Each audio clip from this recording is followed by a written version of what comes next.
know, Mobile Melody is all about bringing back that feeling of riding in the car with the homies, listening to dope music, and having in-depth conversations. And today, we have another one of those homies with us. PW. Man, good to see you, man. Good to see you, man. How you been? Good, man. Good. Good. Jay Lawerence, man. I'm probably one of the hardest working people, and nobody will ever know it, man. I move in silence and big on connecting the dots and building relationships and trying to push the energies through Nashville.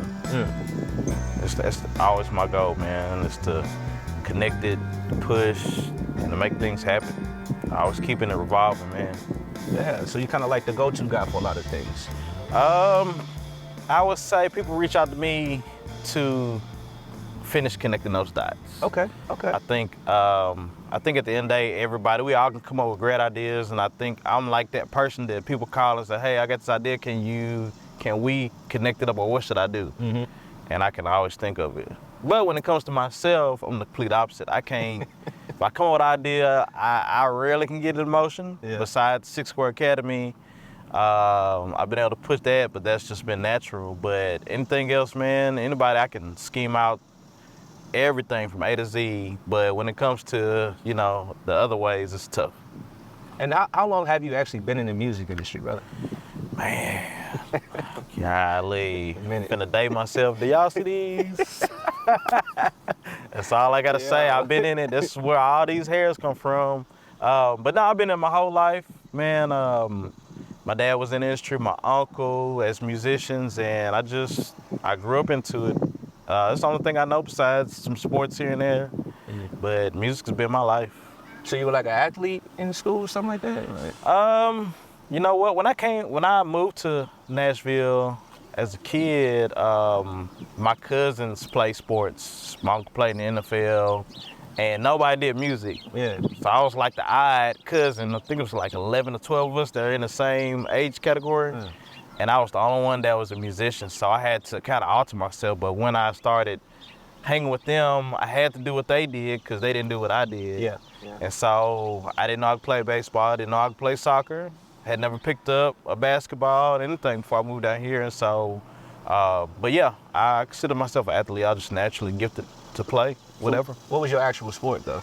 My actual was baseball.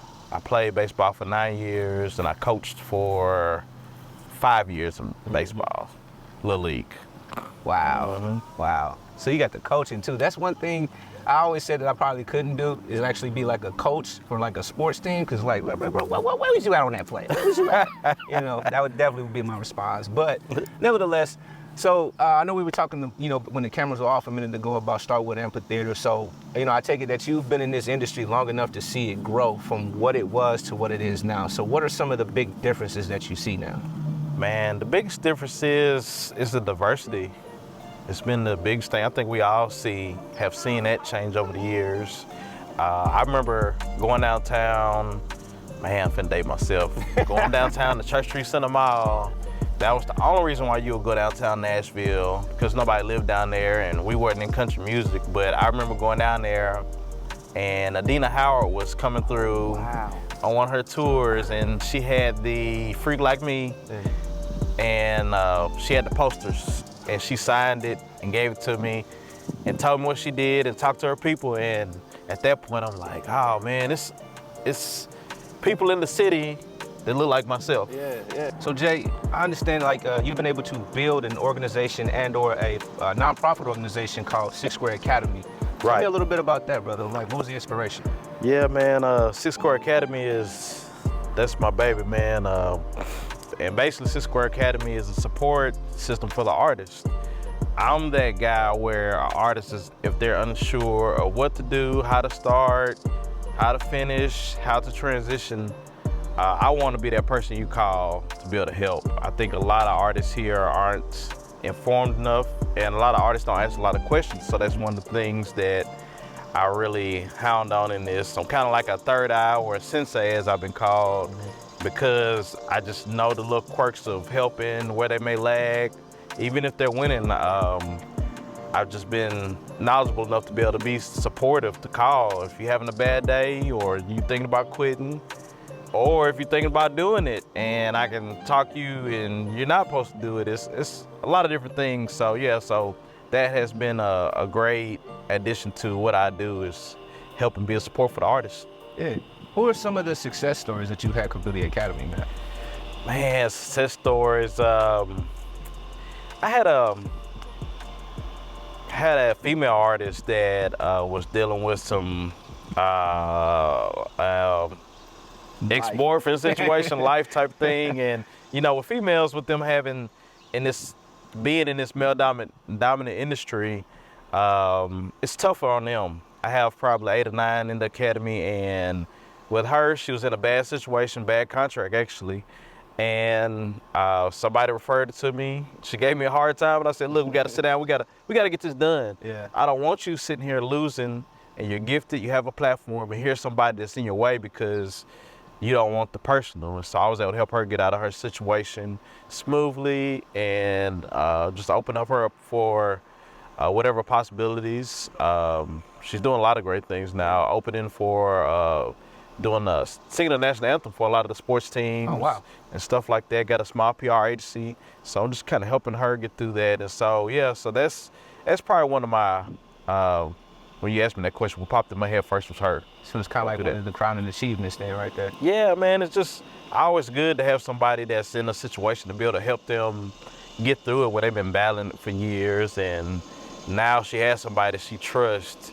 And that's the biggest thing about the Cisco Academy, is that the trust of the artist and trust somebody to help them and that's knowledgeable. I'm not gonna sit and say I know everything, but I am knowledgeable enough to find people that know what I don't know, and I have a good network of people. So just being a support system and really being there for them at the end of the day, because a lot of people just not there or just not present, or they're just getting a lot of bad information, which is it's common. It's common. So you get more bad than the good. So yes, I love it, man, and I enjoy Cisco Academy as a nonprofit. And I tell them, don't give me your money. I don't want your money. Don't try to pay me because they have. No, I'm doing this on my time and on my own dime. So, you know, that's my passion, is to help them as much as they would allow me. Dig. Yeah, man. Dig. Man, let's go ahead and head to the next location. Okay, bet. That's it.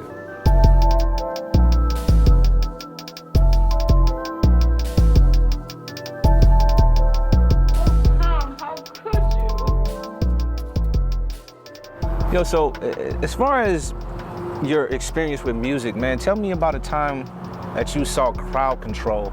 Like the artist fully had the crowd in his or her hands, and you know, it stuck with you. Man, a couple years ago, and it's crazy I'm gonna say this, but Gucci Mane, I was at the peak of his prior reborn self, and man, he to me really just surprised me how well he can control the crowd. And I mean, it was bare minimum.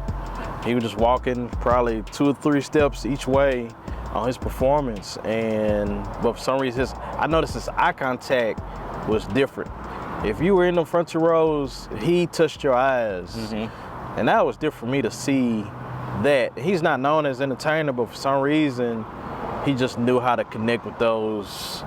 You know, if he had 4 songs, he connected with 4 people that was in them front rows, and it just like extended through the crowd, man. Because I really never understood at that point why people really connect to him. But when I seen him at the Municipal a couple years ago, I really understood those minute things that our tricks, and whoever taught him how to do that, how to connect with the artists without him being an entertainer or real performer. So.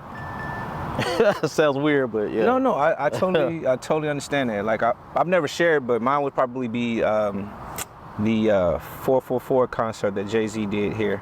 Okay. Most recently, and I just thought it was amazing for him to be just one person on stage, one microphone, spotlight, and he controlled the whole arena. Yeah. Like that's crazy. He's masterful at that. However, he has these tricks and things he do too. I think with him, with that walking backwards, one thing I always try to tell artists, never turn your back on the crowd. And one thing he does the little walking back thing, and it's so cool, but he always just stays engaged even when he's just walking backwards. I know it's probably hard for y'all and artists to walk backwards while you're rapping, and it's just little things tricks like that he do. Yeah, I gotta practice. Yeah, I gotta practice, for real. And speaking of engagement, and wanting to talk about engagement in the community, we were talking a moment ago about just TSU and some of the things that would benefit, and we were talking about how, the high school Pearl Cone has a music program, and that's something that you're trying to help TSU transition into. Yeah, definitely. Has that process been difficult for you, or is it like what has it been like for you? Man, it's been tough, man. I know years ago when I used to go to the radio station up there at TSU all the time, and with who are artists I was working with, and I would notice when I went in there, it was a lot of questions being asked. What do you do? And this and all these are students. The students run the radio. And I'm like, man, y'all not getting this over there? And they're like, no, we're not learning. We have music, history or something, but it was never something directly within the music business. And but yeah, it's been a challenge with TSU. I got some clarity this year on it, and kind of understood a lot better because it was bugging me. Like, man, we need something. Mm-hmm. Here we are, right down the street from Fisk. I don't know if y'all noticed now, but Matthew Knowles taught music business at Fisk for years. Wow. And and I'm like, here y'all TSU, a main HBCU, why not have this this angle in part to the college? And but it's a lot of technicalities to it, and they do want to change it, and they do understand what's going on, even with Pearl Cone, with them having their music entertainment branch, which is dope, man. They have studios, and they actually have a label, and they actually had distribution for the label too through Sony Nashville, which is wow, which is dope, man. That's crazy. With our pencil partnership with Six Square Company, we're actually able to go into Pearl Cone anytime we want to, anytime the doors open, and work with them, sit in studio sessions. In 2019. We took an Atlantic A&R in there with us, and we actually gave the classes an A&R sheet so they could see what it means. And so he gave them the sheets, and they went out and they found us 8 artists. Well, they filled out the sheets with a whole bunch of artists, maybe 10, each person in class, and we picked out 8. And we actually did a showcase with the 8 to kind of see, and put them through the process of what it's like to be A&R, to work at a label. So that was, we was able to do things like that over there. And, I just want everything to flow to the next level, because when they graduate, they may or may not go to TSU. I didn't go to TSU because there was no real music program. I had to go to MTSU. Mm-hmm. Majority of my family went to TSU, and so I had to be the black sheep and follow what I do. So I would have loved to see more people go to TSU to have music business, to learn how to create a label, and to the structure of a label, and to build an artist up and learn it, So with that being said, would you say that one of the biggest keys that are missing here in Nashville as far as artistry and just converting from being so much on the artistry but bringing in the business aspect, would you say it's the education piece that's missing? Man, that's it. That's it.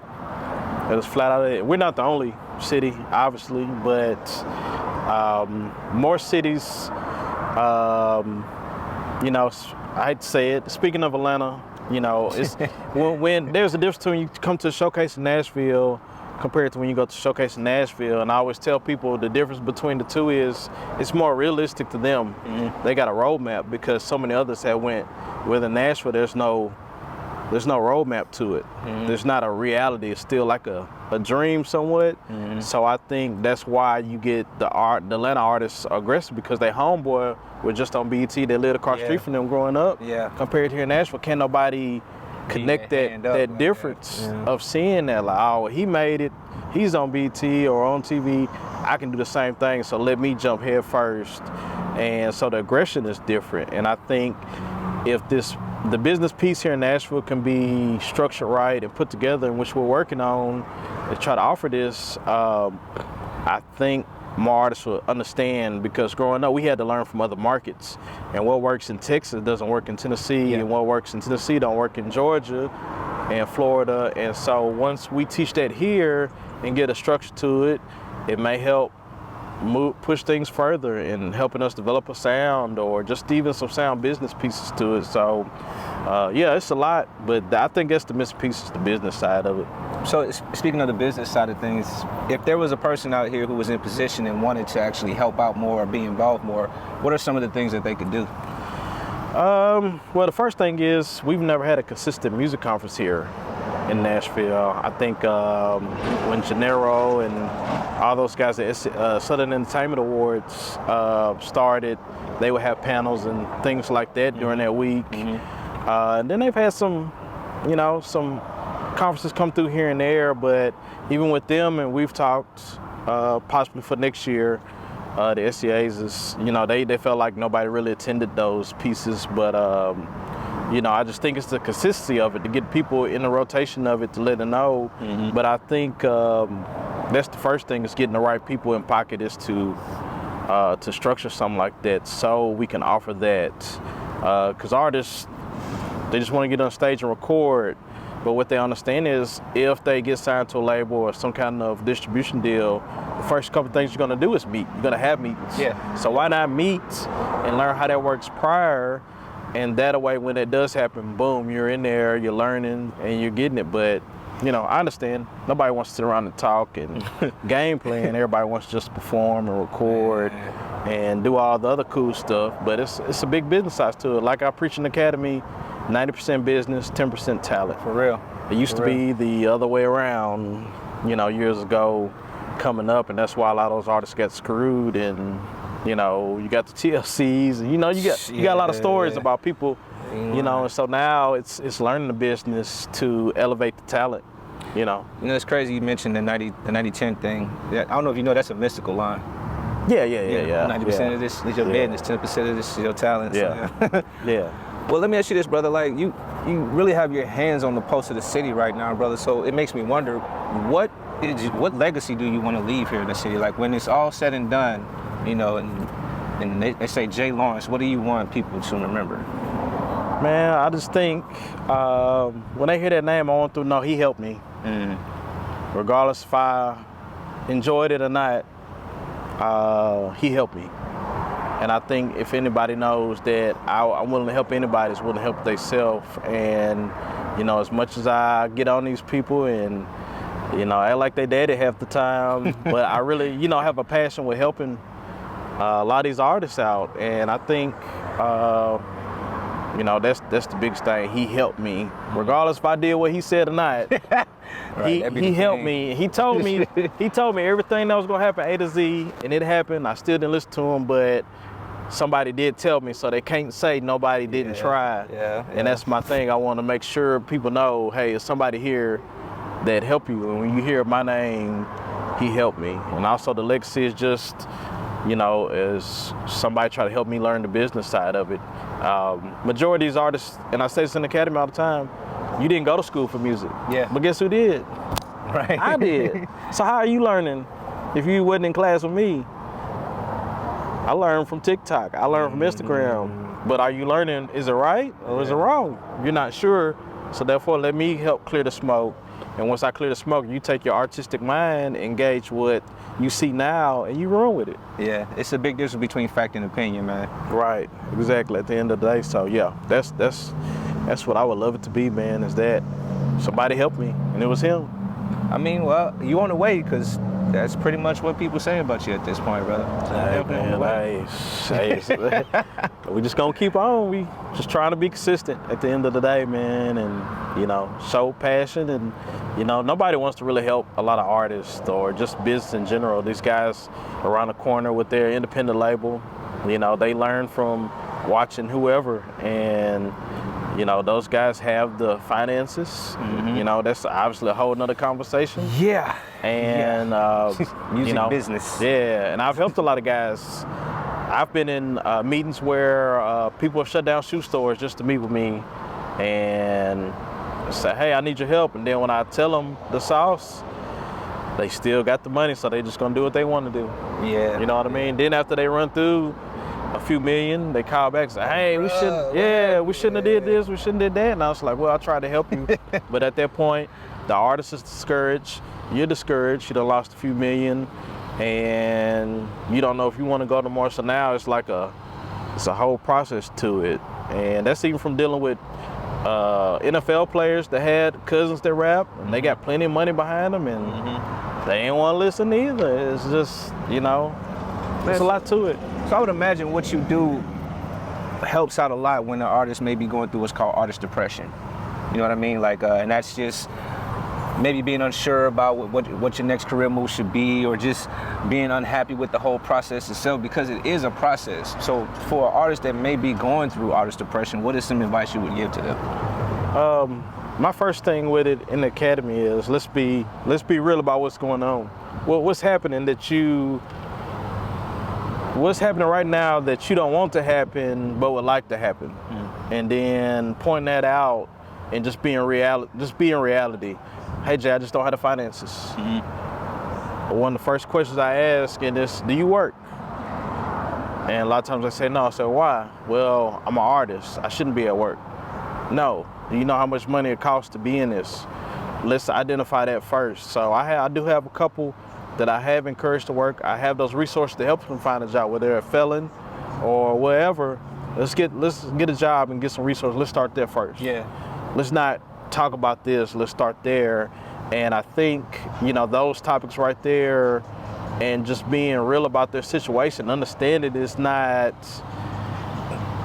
you know, this is not a mythical. Like, you can really make money in the music. Yeah. It's not a myth at all. And a lot of them, it really is. But let's start from A and move right. You know, years ago when I was in the music business, I was dating this girl, and she's still around today doing her thing. And she looked up to me, and the most realest thing she told me, and at the time I had like 5 artists I was working with, and I mean, I was out here moving. And she said, why you can't never keep your cell phone on? How you supposed to do business when you got these people leaning on you when they have to call me 2 weeks out of the month because you can't pay your cell phone bill? And man, when I say that, it was a slap face. All things she could have said to me.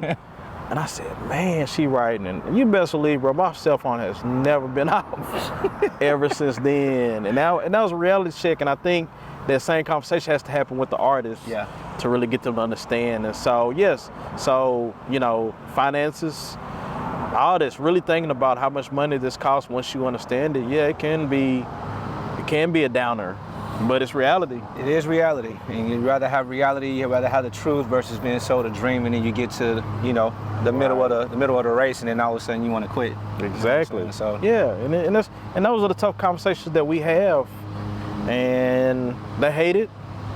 A lot of them hate it. Some of them enjoy it. So hey, I hated this conversation, but it was a reality check for me that I need to get myself together. If y'all working, look, you get paid. How often you get paid? Twice a month, every week. Okay, take $10 out and put into this account over here. Right now, I'm working on a possible partnership with Citizens Bank right around the corner, and they're wanting to offer me where if they're in the academy, they don't have a monthly charge if they don't have X amount in the bank, and because I want them to have artist counts where they take $10 out of each check, put in there, at least pay for artwork, and you know, start those things. That's, you know, fire. And so we, you know, all those things come into play, you know, when you're talking about being realistic about the music business. So Jay, we're going to go to the final segment of the interview, and that's going to be the word association game. Okay. I'm going to say 3 words, and I just want you to give me the first thing that comes to mind when you hear those words, and even if you want to go into detail about them, you definitely can. Okay. First one's going to be Nashville. Nashville, man, that's home, man. Music City. It's nothing like Nashville. They calling it the jambalaya of music. It's more than just country here. It's pop here. A lot of people are housed here, and people have been recording it for years. I don't know if y'all noticed or not, but Destiny's Child actually recorded writings on the wall here in Nashville. Didn't know that. And actually, what's crazy is they actually stayed on campus. And my best friend, was the RA for the dorm they stayed in. And so I technically got to meet Beyonce, even though I didn't know who she was at the time. I knew she was beautiful. So, but yeah, Nashville's home. I definitely would have shot my shot, but that's another story. So the next question would be, the next word would be consistency. Consistency. Oh man, that's a word. Yeah, that's a scary word for a lot of people in the academy. And we talked about the branding piece of it. Is I tell them I don't care what you got going on in your house or whatever. I don't care if you got to post your dog every day until you figure out what's going on personally. Is be consistent with your social media and be consistent with something. And even I deal with it. Just be consistent with whatever. Any consistent person will get in a better space than any inconsistent person. I don't care what the product is, but if people see what you have going on, your branding is going to elevate, and they're going to get tired of it. They're just going to give in. So consistency is big. And then the last one will be work ethic. Work ethic. Work ethic. I think with work ethic, I think it has to be taught, man, or seen to be effective. It's like me growing up watching my uncle how he cleaned the car, and he made us clean his car behind him after he's cleaned it. It's work ethic, and it's repetition, muscle memory, and that doesn't determine consistency, but it gives you an idea of what you can do and whatever you have going on. Dig. Appreciate it. Well, Jay, again, I want to thank you for taking time out to be on Mobile Melody, brother. I enjoyed it, man. It's definitely been an experience. Yeah, this has. That's why I was telling him it felt like we've been shooting a movie. It's been weeks on location, and it feel like shooting a movie without a movie or something. But it's definitely enjoyable, man. This mobile, this podcast, man. It's dope. It's a real dope platform, man. Y'all artists, please tap in and wait for your turn. He gonna get to you. I am gonna get to you. Stay consistent and stay working hard, pushing your line. People like this, they gonna come find you. You're gonna land in his lap, and it's gonna be your time. What's up? And with that being said, ladies and gentlemen, this is Jay Lawerence, 6 Square. I'm Mr. Adams, by the way. This is music, this is culture, this is Mobile Melody. Peace.